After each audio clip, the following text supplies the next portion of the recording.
What do you mean by mortem? What is mortem?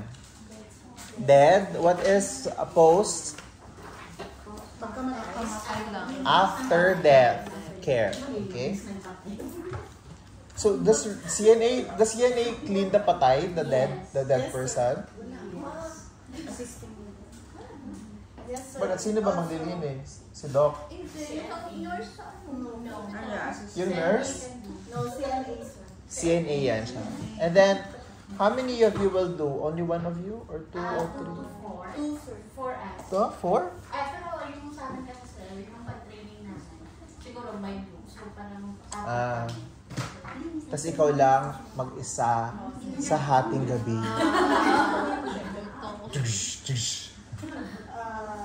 Postmortem care refers to the physical body of the patient recently expired or patay. And this can be performed in the home care facilities or hospital. It has to done in order to prepare for the body for the viewing.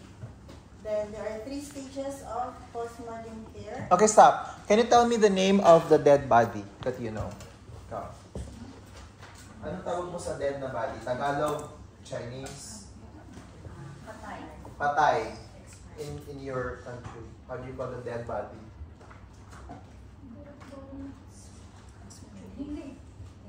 Hindi. Pokin.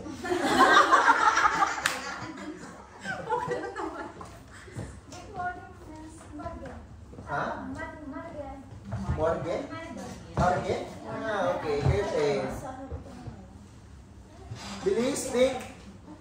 So Dead. Expired. But expired means it's dead. The patient has expired, meaning the patient has died. Past? Past what? Passed on, passed away, passed by. Passed away. What is passed out?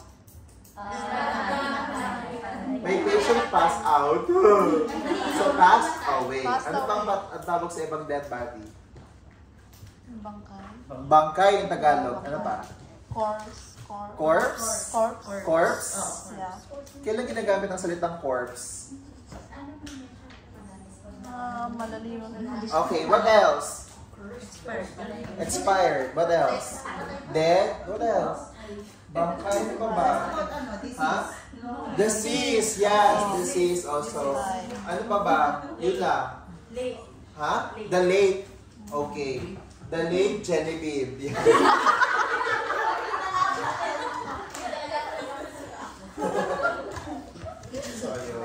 Okay. So, let me ask you, who pronounces or who declares death? Doctor. How does a doctor declare death? Sir, there are 2 signs when the doctor declares the death. First is the ECG or the electronic Cardiogram. So what is that? How does it look like, ba? Same like monitor that you can see if this one is coming like this, and if it become flat, it's automatic the patient Dead na sa patient, right? And the second is negative pulse. Negative pulse, negative breathing, perform CPR. Okay. So wala na. Can you declare death? Yes. CNA, can you declare death? No. Ay, wala na to, patay na. Time of death, 10, 15. So wala tayong, so doctors can only declare death by when ang measure nila to declare death is ECG should be flat, and then they have to check themselves by listening to the heartbeat or yung feel ang pulse. Pag wala na talaga, I'm sorry, but wala na. Okay? So now, you have 3 stages, we said, right? Yes. Okay, what are those stages? Algor mortis. Okay. This one is the cooling of the body, and the second is livor mortis, is discoloration of the body in 30 minutes. It means the body will change after 30 minutes of the death. And the third one is rigor mortis, 3 to 4 hours. Yung body of the patient will be maninigas, sir. So, after becomes completely rigid. Okay, let's After about 12 make it Tagalog. Algor meaning ng ano nang nangyari sa katawan ng patient? Nalalamig. Mag-start na siyang lumamig. So, napapansin nyo yung mga mamamatay na, hindi na masyadong warm yung kamay, di ba? Yung malamig na talaga siya hawakan. Hindi ko alam kung sa ICU lang ba yun or sa aircon lang ba, pero hindi necessarily yung warm to touch talaga, right? So, after a few minutes, what will happen to the patient's body? Liver. Ano yung liver? Discoloration. Discoloration. So, tandaan nila, when it comes to liver, yung liver, pag yung, di ba liver, pag magkaroon ka ng hepatitis, it become yellow. So, tandaan nila yung pag liver, something to do with color. Okay? So, ano ba yung usual color ng mga person or mga dead body? Maputla, nangingitim, or what if naman for those colored skin? Yung mga maitim na sila, anong magiging color nila? Violet. Purple.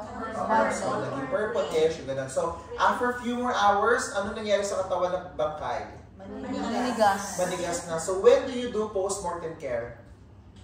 Rigor, algor, live for? Rigor. Rigor? Ay. Algor.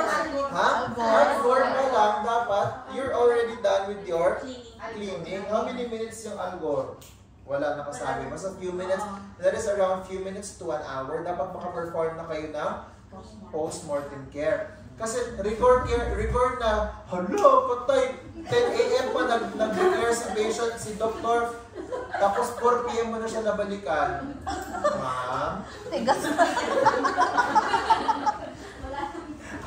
Sorry daw, nakalimutan ko talaga na uwi ka na sa bahay, ang pasyente nandun pang patay. Okay, tapos na next. Next, before you perform, you need to check the chart of the patient if the doctor is announced already that the patient is dead. Then, you need this one, diaper, then clean gloves, bath towel, shroud kit. Yung shroud kit is composed of same like linen shroud with three name tags. Can you say shroud? Shroud. What is a shroud? Shroud. First time na ba narinig sa itang shroud? Ha? Yung binabalot ba sa mga? Alam mo si Jesus, di ba? Jesus was resurrected, naiwan yung white na tela. Yun yung shroud. If you don't have the body bag, you can use the shroud kit. Then, para pagkatapos mong i-bed bag yung bangkay, suklay-suklayin mo siya. Para Then, saan pa ba ang comb? Di ba panuklay na? combs. Para saan nga yung comb? Comb. Oh. Alam mo naman sa paa. Bigat ang comb, nakinis ng paa. Bed blankets, then bed protector, paper towels, clean gown, wash basin, clean linen, soap, documents, form, morgue card, and this one, valuable envelope. This valuable envelope is used if the patient have jewelries. You need to put the jewelries inside and give to the family so that it was. That's interesting. What do you do if the patients, you have found some personal items ba, mga belongings, mga jewelry nga, mga dentures and everything, mga rosary, mga ganyan. What do you do? Surrender.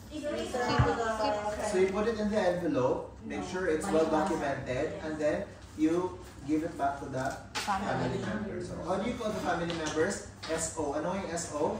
Significant others. May mga SO ba kayo? Do you have SOs? Ang sad ng life.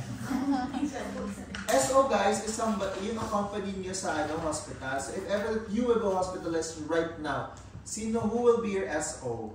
Ikaw, ikaw. Wala? You don't have friends? Shabnam? Family, friends, anything? Oh, then your husband is your SO, right? Next. SO, my brother. Okay. SO is family members or significant others. Okay. So you don't keep it to yourself, right? Pero alahas kasi yun. Okay, next. Patay nga eh. Ask permission and explain to the significant other that you are going to perform the post-mortem care. Then next, you need to ask the family if they wish to be stayed while you are doing the postmortem care. Then second, you need, So ideally, but would you like the family members to be there with you during the postmortem care, or would you rather let them leave and Let them leave. do your own thing alone? Let them leave. Huh?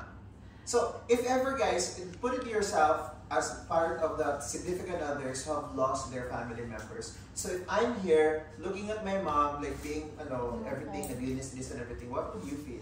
Okay, not okay, traumatic, Traumatic. joy? Feels sad. Huh? Kayo, what is your preference? Would you rather stay or pag nasa morgue kayo, Leave. would you rather stay or leave? Leave. Ako, I would suggest that you let them leave and give them body, give you your personal space while you clean the body. Why? Because this is traumatic. Yes. The having lost your parent or your family members is already traumatic, right? In that sense. And then ngayon, tatanggalin mo pa yung mga tubo, lilinisan mo pa sila and everything. It's even more traumatic. It will be a little bit more difficult for the significant others to move on with their lives if they keep on recalling that memory back, right? So, we all agree as much as possible, you let the family members go away, go outside the room muna bago sila papasukin. The exact point where you're doing post-mortem care is, di ba sabi mo in the beginning, is for the loved ones para makita nila preparations for the viewing of the loved ones. Pag i-view ka niya, may mga ganyan-ganyan pa dyan, so traumatic sa kanila yun. Dapat maganda na siya pag makita niyo yung patient. So prior to this, let's go back. Backtrack, rewind. So ano nangyayari dito? Bakit siya namatay? Siguro probably there's a CPR here that's happened, right? Or maybe gitabang siya in Bisaya, in Tagalog, gi-revive. So if it's being revived, grabe ang gulo-gulo niyan. There's so much chaos. Hey, mga injection here, injection there, check here, CPR 1, 2, 3, what is ECG, blah, blah, blah. Ang daming kalat, ang daming everything. So it's very traumatic for the patient, or I mean for the significant others. So let them leave. Next. Perform the hand washing, then use gloves and also use PPE. Example, use PPE kasi patay na siya or maybe infected siya or something, so you need to use PPE. Yeah, that's a good point. What if the patient's died of COVID, right? Yeah. So even if he's already dead, you have to be full gear in PPE, right? So what if she died because of some infection, meningitis, hepatitis, whatsoever, tuberculosis, and everything?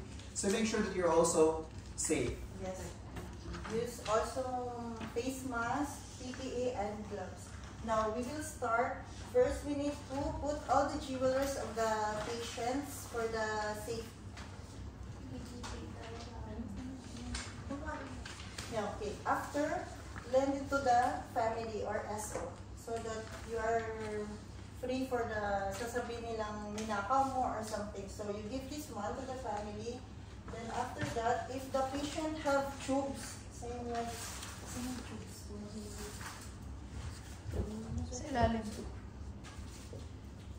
Then if the patient have tubes in the nose, ask permission first. Even the dead, you need to respect also. So before you take this one, you need to ask for the patient, ma'am, I will take your tube from your nose, like that. So ask a respect. Then after removing the tube, Teka lang, natutulog lang ako. Did she check the dead person? Wala siyang identification ng patient, right? Ma'am, hindi na tayo doon sa kabilang.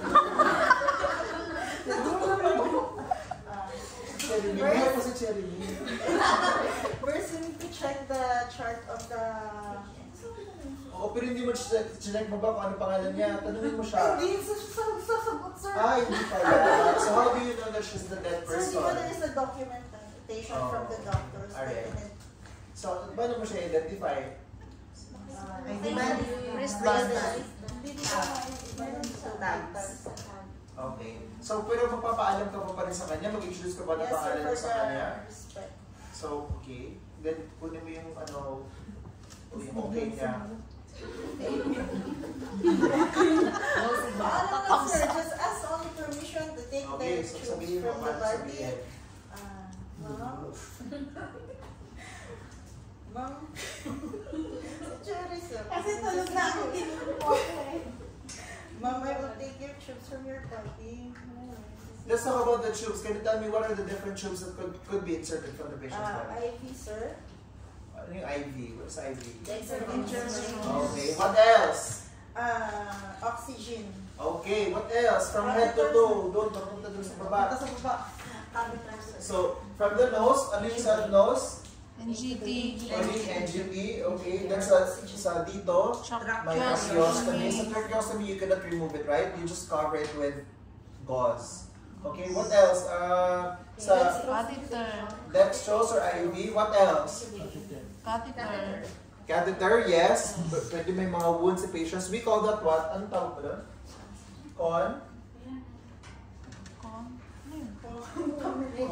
Contamination. Ang tawag doon is contractions. Can you write na remove all contractions?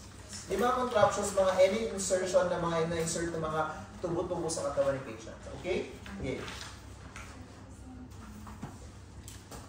After you remove this one, example, you need to make the bed bath. But because we finished already, example, we didn't finish already for the bed bath for the patient. Next we need to do is, if the patient eyes is open, patient eyes is open, so you need to put the cotton balls.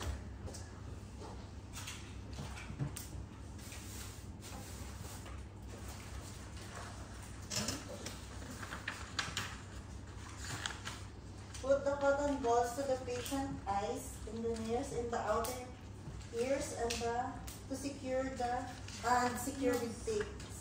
Sorry, let's just review quickly yung bed bath ba? Okay? Fen, hakan, right? E means eyes. So pag eyes, inner canthus to outer canthus, inner to outer canthus. So you have a basin, right? Basin, you have yung mga face towel. And then sa face, ano na to? 33, right? So from the forehead, papunta dito, then back of the ear, and then here at the neck, ganyan, then the other way around, right? And then what is A? Okay, and then face Z, and then baliktad, okay? So now we're done with that. F, N, nose, kal, ha, then hair shampoo, no need for hair shampoo. Arms, long, ano yan? Long circular motion. Long circular motion, and then one stroke, and then do the other way, okay? Then ha, a, kal. So chest, babae dapat erase to, and then clean natin dito, legs. So long circular motion, and then isang wide, and then the back and everything. So now the patient is okay, malinis na si patient, and then sabi niya, close ang eyes. Yes, sir. This one for the secretion, sir. Then put this one, the cotton from the eyes. But yung mata niya hindi talaga Then you need to put the hot water, sir. hot water. Lagay mo ng hot water. Sabi mo lagay ng hot water. Sir, ano ba yun? Towel. So yung towel, dapat i-ganon. Bakit mo kailangan i-ganon? Itatap ng hot ng cloth or towel? Para sir mag-close ang eyes ng patient. Okay. Meron pag hindi pa rin siya nag-close, you can put the cotton in the eyes like this with the tape. Ano tawag natin sa dito? Micropore. You put Okay, yeah. You put this with the eyes, then also in here. Bakit kailangan i-cover natin ng ears, ng eyes? Because there's a fluid that coming also. Then after that, there's two cravat. Cravat. There's two kinds of cravat. The one you can put down of the neck, para yung jaw niya hindi bababa. You can put like this, down, so that the jaw will not go down. Or you can put like this.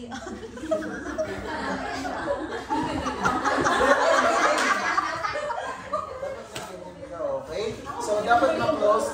Kasi remember, later on, the patient will become stiff, right? So, paano pag nakakanga? sa chapel sa St. Peter. What else? And the second is the diaper. You put also the diaper for the patient. Bakit kailangan ng diaper ulit? And then, Sa last ko kasi nung sa share ko lang. Yung, alam mo yung ano, yung dog na namamatay. Yung parang last breath mo, yung iihi at saka magpupupo, yun na yun. So yun yung nangyayari sa tao din. Promise. And then diretso na kami at nag-postmortem. So wala na. Oh, but you know, in the books or by the books, hindi naman sa lahat ng instances na ganun. So remember, it will, because of gravity, tas wala na gravity yung katawan, wala na silang circulation ba, lahat magda-down, including magre-relax. Hindi na siya yung normal ba, wala na siyang pressure and everything. So magre-relax, pag magre-relax, anything na mga orifices or orifice, lalabasan talaga yun ng kung ano-anong mga ano. So kailangan natin talaga ganito. So totoo din siguro talaga yan, pero as per the book, by the book tayo kasi, we have to put diaper. put the diaper, the underwear, and the new clothes Ano for maglagay the pa ng underwear? So, underwear diaper. and patient new clothes. In order to drain the secretion of the diaper and put uncloth to the decencies. Give the family also an option to view, not to view the Wala pa tayo, hindi pa tayo tapos. Bakit may family na? O, tapos ngayon, nalinisan mo na siya, naglagay ka ng diaper, and then what's next? Then you put the New clothes. yun ano sir, shroud. Paano maglagay ng shower? But first, Di before ba walang you put the towel-towel, shroud, walang dignity blanket, walang privacy blanket, ano to? first, you need to put the dignity blanket. So pagpatay na ba, maglalagay ka pa rin ng dignity blanket? Yes. Ha? Yes. Bakit naman? Patay naman na siya eh. Tapos, for the, okay, nagbe-bed baths ka kasi sir, dapat while making bed baths, you need to have the privacy blanket. So even if patay na si patients, you still have to talk to the patients as if they're alive. You still have to put dignity blanket kung ayaw mo ikaw sunduin mamayang gabi. So, pay respect pa din sa kanya. Okay, next. Then next, after the lahat, di ba na bed baths mo na siya, tapos nalagyan mo ng mga ganito. Lagyan mo siya ng sa hands niya, name tags. One for the hands, lalagay mo dito, and isa din yung sa paa niya. Ngayon na ba yung nilalagay o magsha-shout ka muna? Hindi sir, after na shroud, sir, lagyan mo sa labas ng shroud. Ah, okay. Yan ba sa libro mo? Ano ba sir?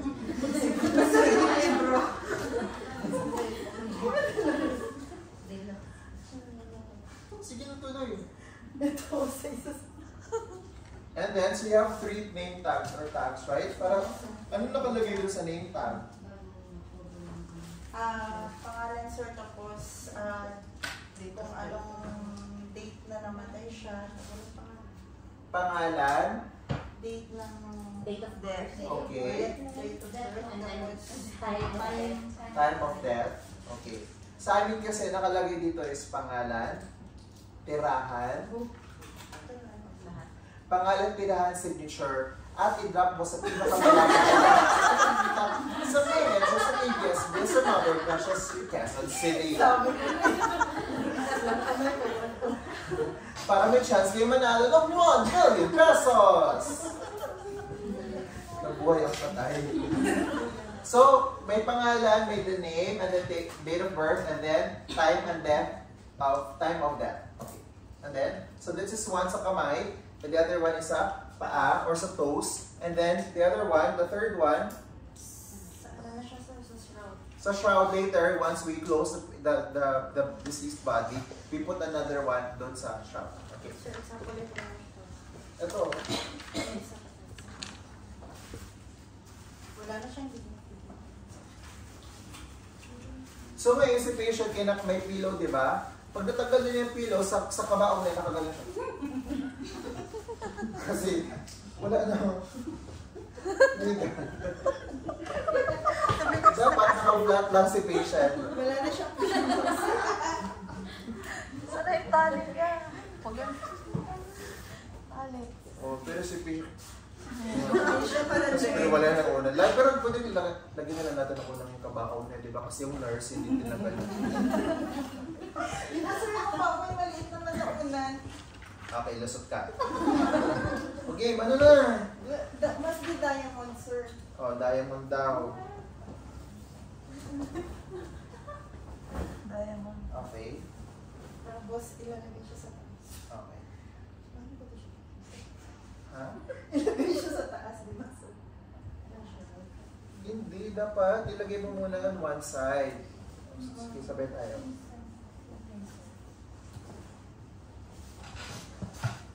Okay? Tapos, i-turn natin si patients going to the other side, right? Yes. So, kausapin mo si ma'am. Ma'am. Natatakot ako.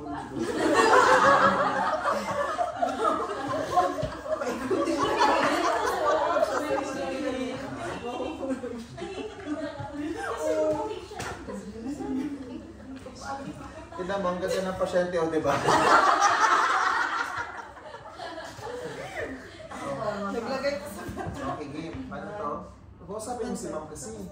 Ano sabi mo? Nag-uo ba siya? Paalam na ako. Okay. 1, 2, 3. Laglag.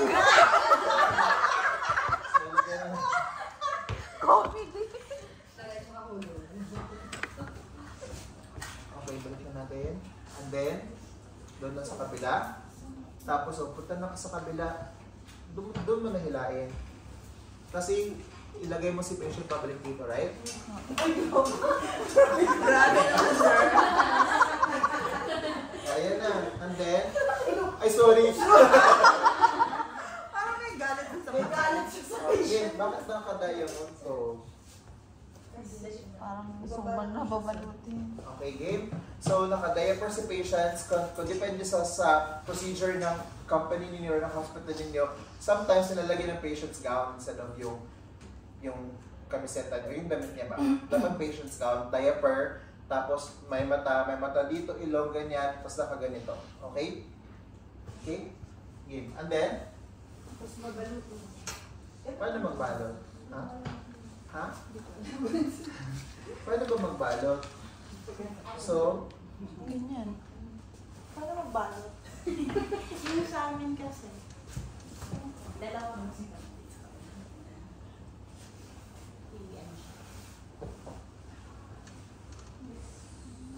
Suman. Naku, Diyos ko. Suman na. Mami. Ang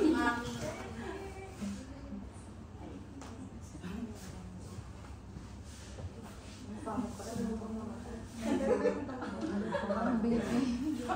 Lagong panganak na baby. tapos lagyan mo ng tape dito. Hindi, sir. Pins siya, sir. Ah, okay.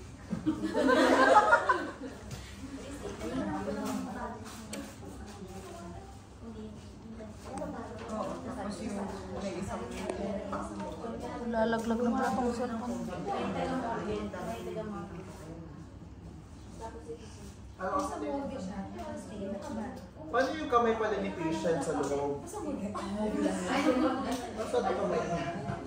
Naka-cross din. So, paano ang kamay ni patient? Naka-ano siya, sir, ngayon kasi meron siya. Naka-heart daw. So, paano? So, di ba normally sa ganito lang, right? Okay? Pero I will teach you a thing.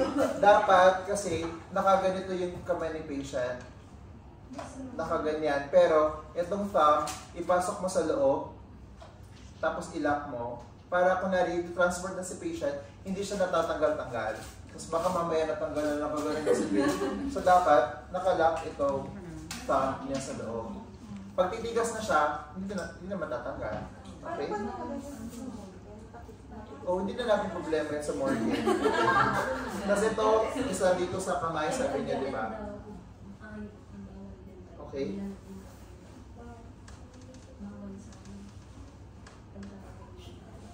And then, sabi mo sa toes pa, right? Pag nalagyan mo sa list. Nalagyan mo na, okay. Oh.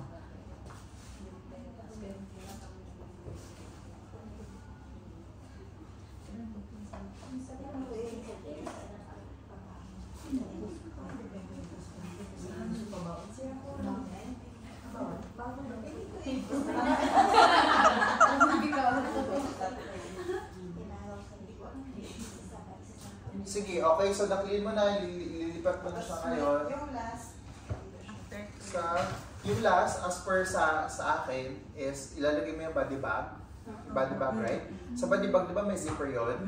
Doon mo na ilalagay itong last. So saan yun nga? Ang isa is sa kamay, the second one is sa paa, the third one is sa body bag, okay? Pero parang similar tayo. Number 1 is dito sa itong sa paa, okay? Ang next is dito sa labas ng shroud, okay? And the other one is sa body bag.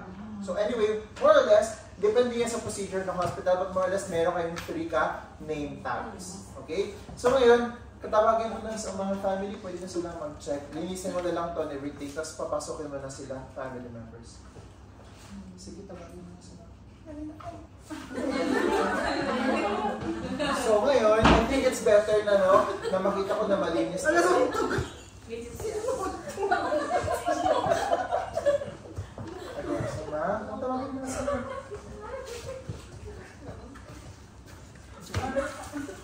Pasyente kita.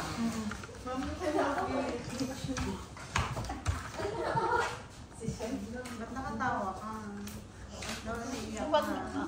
Bungad pa lang, matumal ka na. Iyak ka na. Paano yung iyak na parang elevator drama? Yung taas baba.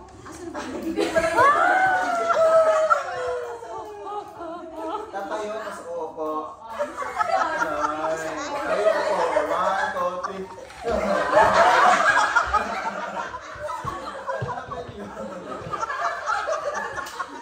Ano naman yung parang acting no acting? Yung parang mga Jacqueline Joseba. Yung pag ano sa dinding. Hindi yung Jacqueline Joseba, parang wala lang ba? Pero tumutulo na yung buha sa kaliwang sa kaliwang. Tapos kumain ka ng siomay habang nakatingin sa kanya. Pero tumutulo yung luha mo. Okay. Paano naman yung acting na parang nasunugan ka na, nakabagyo ka na, nalindol ka na? Take 1, action! So yun, okay? So ready na ma'am? Okay ma'am, hintay lang po tayo sa labas. Okay na ngayon, i-close na natin yung patay.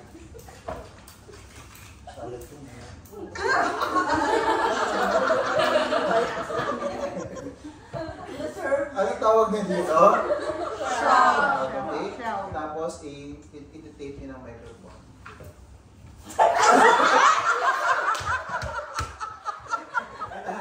Okay na ba talaga? Okay ka na ba talaga?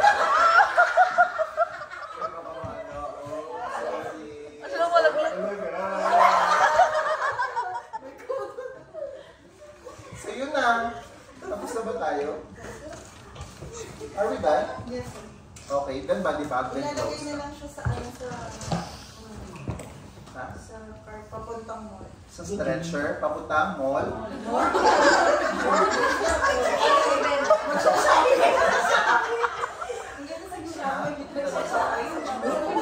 Hindi sa mall. Anyway guys, so dun sa napunta ko sa Nepal. So nakaganito din yung mga ano nila, tapos naka-yellow na robe or naka-yellow na shroud. Tapos they open the bangkay, tapos i-expose yung paa. Tapos hinahalikan nila yung paa. And then paikot-ikot sila dun sa and then yun. Tapos they do some ceremony, mga blessings, mga ganyan. Tapos they hire the patient. Ano tawag doon? O yun. Tapos ang first na sinusunod pala is yung mouth. Nilagyan ng ano. Yes. Yung stick ba na may ilaw, may fire. Tapos nilalagyan nila ng yung haystacks, yung ano ba tawag doon? Yung gano'n. Dayami. Yun. Tapos hanggang sa maubos na siya for 6 hours, 8 hours in the day.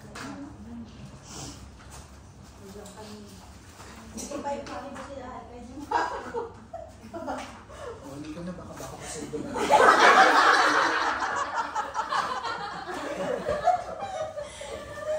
Tara na guys, bye! Hindi ka na yun, tayo mag-ibig sabihin mo. Okay, question, post-mortem care. Let's review nga ulit. How many name tags? 3. Okay, ano yung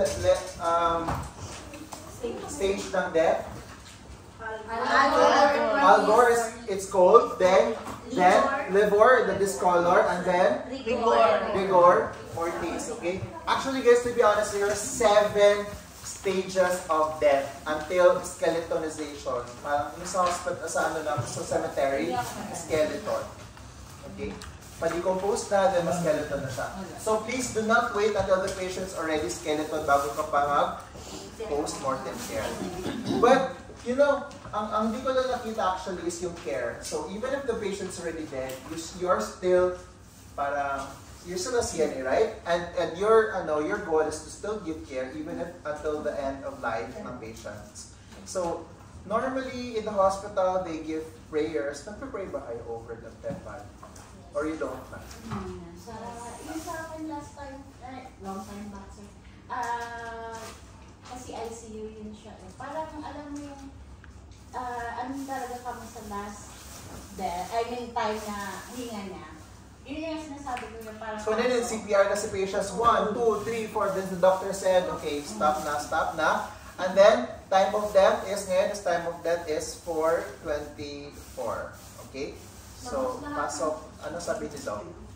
After, mag-ano na, post-mortem na. Kasi No, after nabatay na, then what will the doctor say? Usually they will ask or they will send prayers, right? Or moment of silence. You believe in that? Now, first question is, what is the last sense that's lost when the patient's dead? Hearing. The sense of Hearing. hearing. So, what lesson do we learn from that? If the patients can still hear you, you still have to talk to the patients, okay? Yes. Ma'am, Mrs. Smith, I will remove na your NGT, okay? The count of 3. So, inhale, exhale ng malalim, hinga lang po tayo ng malalim, ma'am. Okay, ma'am, mag-remove na ako ng catheter. Ma'am, mag-turn to the other side because healing.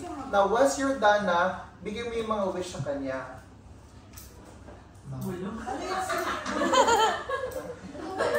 Hindi, sigaw. Ma'am! totoo yun. Oo, bubulong. Kasi nakakarinig pa naman siya. Tanungin natin kung may labanan. Patayin mo na.